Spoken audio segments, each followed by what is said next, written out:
com desconto os ingressos do EP de São Paulo da Fórmula E aqui neste QR Code com o cupom Grande Prêmio 10, tudo em maiúsculo. Enea Bastianini encontrou aquela boa forma que ele tinha perdido. E isso vai colocar fogo na briga pela vaga na Ducati em 2025. Esse é o assunto de hoje, aqui no Grande Prêmio.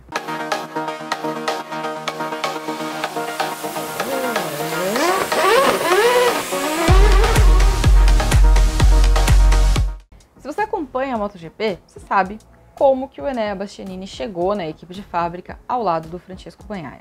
Mas se você não acompanha, deixa eu te lembrar aqui. O Enea Bastianini foi muito bem na MotoGP em 2022, quando ele corria pela Gresini, que era basicamente a última na fila de prioridades da Ducati, né? A Ducati tem ali muitas equipes satélites, mas tem uma ordem de prioridade. A Pramac é a primeira na fila, depois a gente tem ali mais ou menos um nível equilibrado entre VR46 e Gresini, mas ele roubou os holofotes, conquistou vitórias e tudo mais, foi um protagonista daquele campeonato. Então ele foi alçado à equipe de fábrica, ainda que a escolha mais natural fosse por Jorge Martin, por ele ser o piloto que está na Pramac, que é a primeira da fila. Só que ele conseguiu essa vaga pelo desempenho dele na pista, que se você comparasse o dos dois, Martin não concorda, mas ele está errado, porque o desempenho na pista colocava o Bastianini na frente dessa briga. Só que 2023 foi um ano horroroso para o Bastianini. Primeiro porque, logo na primeira corrida da temporada, e literalmente logo na primeira corrida, porque foi na sprint, ele foi derrubado pelo Luca Marini, teve ali uma lesão de escápula, e aí demorou muito tempo para ele voltar, e mesmo quando ele voltou, ele ainda não estava 100% fisicamente. Depois ele teve outros momentos de azar, e também ele nunca encaixou perfeitamente com a GP23, né, a Desmosed do ano passado. Só que agora, isso muda de figura. O Enea tá pleno, fisicamente, e gostou muito da GP24. A gente sabe que a GP23, ela era uma moto melhor do que a GP22, mas ela tinha ali, ela era um pouquinho mais manhosa. A de 2024, não. Ela é melhor do que a de 2023 e ela não é tão difícil. Ela é uma moto mais... Acho que em termos de Ducati é difícil a gente colocar como uma moto doce, mas ela é uma moto que encaixa melhor, que os pilotos não têm tanta dificuldade para domar. Tanto é assim que a Ducati logo de cara funcionou com a GP24. Nos últimos anos a gente tinha visto que às vezes as motos mais velhas iam melhor na pré-temporada, porque a mais nova exigia um tempo maior ali de acerto, de adaptação. Isso não aconteceu com a 24. Caiu na pista e foi rápida logo de cara. E o Enea gostou dela desde o primeiro teste. Então tá ali mais confortável no cenário.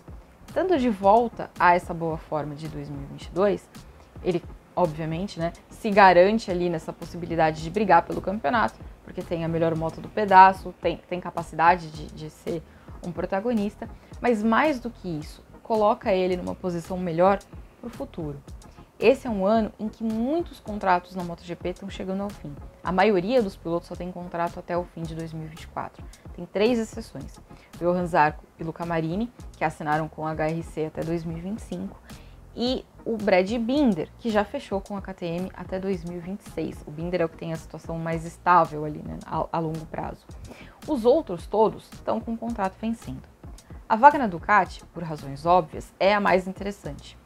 E ela não é a mais interessante só para quem está na Ducati, ela é a mais interessante para o grid inteiro. Todo mundo gostaria de colocar as mãos na Desmosed. Mas se a gente focar só na fila ali da Ducati, né, nos pilotos de Pramac, VR46 e Gresini, aí a situação fica interessante e complicada. O Jorge Martin, obviamente, está de olho nessa vaga. Ele já queria ela antes, né? Ficou super contrariado quando ele foi derrotado pelo Bastianini no confronto ali pela vaga no time oficial. No ano passado, com o vice-campeonato, o fato dele ter brigado, né, pelo campeonato até a última corrida, muita gente chegou a dizer que a Ducati faria a troca, que a Ducati mandaria o Bastianini para a Pramac e colocaria o Jorge Martin ao lado do Pecco Bagnaia. A gente só teve um martelo batido, né, na última corrida do ano, quando o Claudio Domenicali, que é o chefão da Ducati, chegou lá e falou: não vai mudar, o Bastianini fica na equipe e o Martin segue na Pramac. Só que não é isso que o Martin quer quer ser piloto de fábrica. Então ele, obviamente, é um dos caras que está mais de olho ali. Se ele trouxer de volta aquela performance que ele teve no ano passado, brigando pelo campeonato, indo até o final numa disputa com o Pecco, aí ele se credencia bastante. Só que a Ducati de fábrica só tem uma vaga, porque a vaga do Pecco vai ficar com o Pecco. O Pecco não quer ir embora, a Ducati também não quer que ele vá, e eles já estão ali nos últimos acertos para a renovação desse contrato. Eles tinham falado em fazer essa renovação, inclusive, antes do GP do Qatar. A gente não tem essa certeza de que isso vai acontecer. O David Tardosi falou que eles não estão com pressa, que tá tudo certo ali, que todo mundo quer seguir aonde está. Mas ele também deixou claro que a segunda vaga, eles vão precisar de um pouco mais de tempo. Porque eles vão comparar esses pilotos. O Bastianini, obviamente, vai ser comparado porque ele é o titular da vaga. Então vai ter ali uma avaliação de em que ponto ele está, se ele deve ou não continuar. Jorge Martin é um candidato natural pelo que fez no ano passado e se repetir o desempenho, mas também por ele ser alguém da Pramac. A outra vaga da Pramac está com o Franco Morbidelli. Franco Morbidelli vem de uma sequência absolutamente ruim, né? Os últimos anos dele de Yamaha foram muito ruins, mas ele também teve um azar tremendo na pré-temporada, porque caiu num teste privado antes de chegar, né, na pré-temporada e não pôde participar porque teve concussão. E aí a orientação de que era muito arriscado para ele, sofreu uma nova pancada na cabeça, então ficou de molho. A gente espera que ele possa participar da primeira corrida do ano, mas não pôde participar de nenhum dos testes. Então a gente ainda não tem essa certeza de como o Morbidelli vai se sair correndo com a Ducati. Mas tem um outro problema. A Ducati está de olho no Fermin Aldeguer, que é o piloto que dominou a Moto2 na reta final do campeonato passado.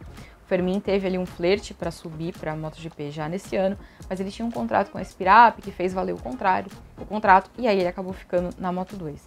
Então essa também é uma possibilidade para a Pramac. E aí a gente tem o quê? Tem Marc Marques. Marc Marques é sempre Marc Marques. A gente não tem a menor ideia do que ele quer fazer para o futuro.